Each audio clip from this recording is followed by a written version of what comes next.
তো মাছ কাটতে বসিয়ে দিয়েছি, দেখো মাছের মধ্যে ডিম হয়ে গেছে। এটা কিন্তু অনেকটা পাতলা হয়ে গেল, বেশি পাতলা করো না। না বেশি পাতলা করার দরকার কি আছে, বেশি পাতলা করলে কাটতে পারবে না তুমি। বটি তো আমাদের অত ভালো না, ওদের বটি ভালো হয়। ঠিক আছে, বেশি পাতলা করো না, কাটতে পারবে না। তোমার আঙুলের মাপে রাখো, তোমার তোমার এই আঙুল, হ্যাঁ হ্যাঁ হ্যাঁ হ্যাঁ, ওইভাবে কাটতে হবে। তবু নিজে কাটবো না, দেখেছো তো, শেখাচ্ছি কিন্তু নিজে কাটবো না। হ্যাঁ ঠিক আছে, ঠিক আছে। রুটি করলে না বড্ড গ্যাস নোংরা হয়। মাছটাকে ধুয়ে নিই, অল্প একটু রান্না করে নেব।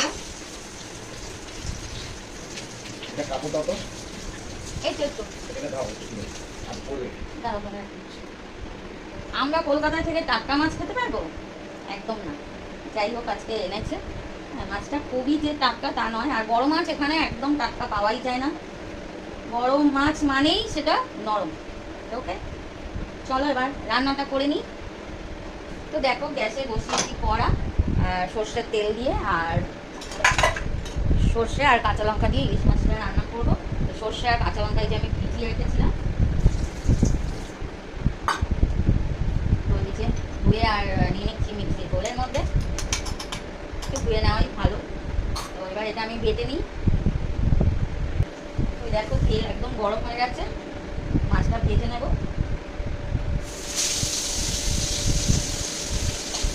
ভয় লাগছে ছাড়তে, তো ভালো করে নুন হলুদ মাখিয়ে নিয়েছি, ভেজে নেবো মাছটা। ডিম আছে তো ভয় লাগছে, ডিমটাই ছেড়ে যাবে।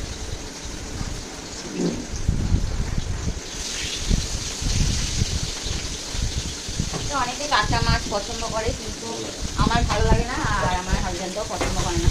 তো আমি ওই জন্য ভেজেই রান্না করি।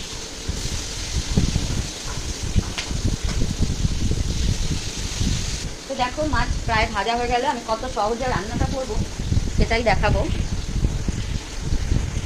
ইলিশ মাছ রান্না কিন্তু কোনো ঝামেলা না, ভাজো, এবার ভেজে আর ওর মধ্যেই দিয়ে দাও কালো জিরে। যে নিয়ে নিয়েছি কালো জিরে, আর লাগে একটু কাঁচা লঙ্কা। কাঁচা লঙ্কাটা আমি একটু চিড়ে নেবো, কিন্তু মাছটায় আছে ডিম, আমার খুব ভয় লাগছে ফাটছে। কাঁচা লঙ্কাটা এইভাবে একটু চিড়ে নেবো। আর আমার রান্নাঘরে দেখো কেমন অন্ধকার, কালো কালো লাগছে, তো কিছু করার নেই। এরকম কাঁচা লঙ্কাগুলো দেখো।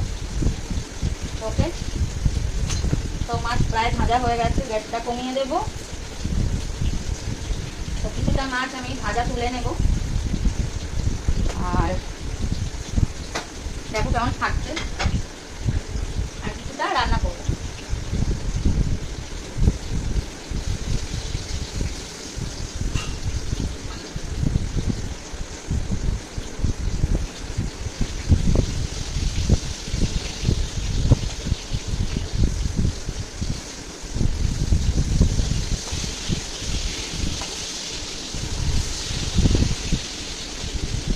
তো এই দেখো মেয়ে আর জামাইয়ের জন্য ভাজা তুলে রাখলাম, ওরা ভাজা পছন্দ করে। তো এই দেখো মেয়ের জন্য মাছের তেলও রেখে দিলাম।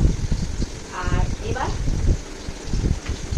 এবার যেটা করবো দেখো, যেটা বলছিলাম সহজেই রান্না হয়, এই যে মাছটা একটু সাইডে করে দেবো দিয়ে, আর এর মধ্যেই কিন্তু আমি দিয়ে দেবো কালো জিরেটা, কাঁচা লঙ্কাটা পরে দেবো। আর এই যে সর্ষেটা, এটা একটু বেটে নিয়েছি আর মিক্সির বোলের মধ্যে দিয়ে দিয়েছি জল। তো এই যে ওপর থেকে দিয়ে দেবো, ওপর থেকে দিয়ে কি হবে, যে সর্ষের যে অনেক খোসাটা এটা যাবে না। দিয়ে দিলাম জলটা, সর্ষে বাটাটা, জলটা বলছি। যাই হোক, বাকিটা আমি একটু ছেঁকে দেবো। ছাঁকার জন্য অনেক বড় একটা ছাঁকনি, তোমাদের কাছে ছোট থাকলে ছোট নিয়ে নিও। এই দেখো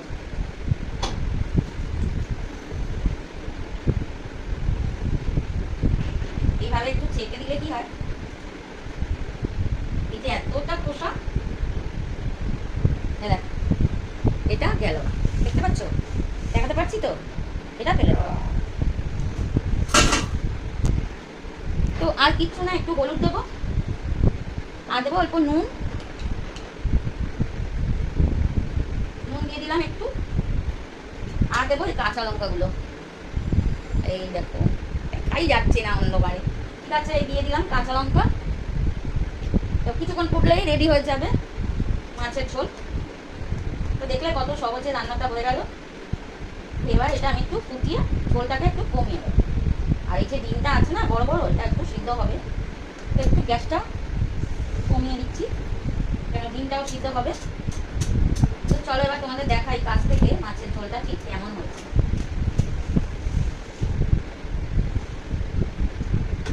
দারুণ লাগবে খেতে। ওকে চলো তোমাদের দেখাই কেমন হলো রান্নাটা। তো দেখতে কেমন হয়েছে, দারুণ হয়েছে না? তো একটু আমি ঝোলটা শুকিয়ে দেবো, আর যেটা করব এই উপর থেকে না একটু কাঁচা তেল ছড়িয়ে দেবো, তো আরও দারুণ লাগবে খেতে, ঝাঁঝ খুব সুন্দর লাগবে। একটু কাঁচা তেল দিয়ে দিলাম। তো রান্না প্রায় কমপ্লিট, একটু কিছুক্ষণ ফুটবে, যেহেতু ডিমটা বড় বড় আছে ভেতরে, না হলে কাঁচা থেকে যাবে। ওকে, তো আজকের ভিডিও যদি ভালো লাগে বন্ধুরা লাইক করো, শেয়ার করো, কমেন্ট করো, প্লিজ আমার পাশে থেকো। আর ইউটিউবের বন্ধুদের বলছি তোমরাও আমার পাশে থেকো। যদি ভালো লাগে আমার ভিডিওটা দেখো, সবাই লাইক করো, শেয়ার করো, সাবস্ক্রাইব করো প্লিজ।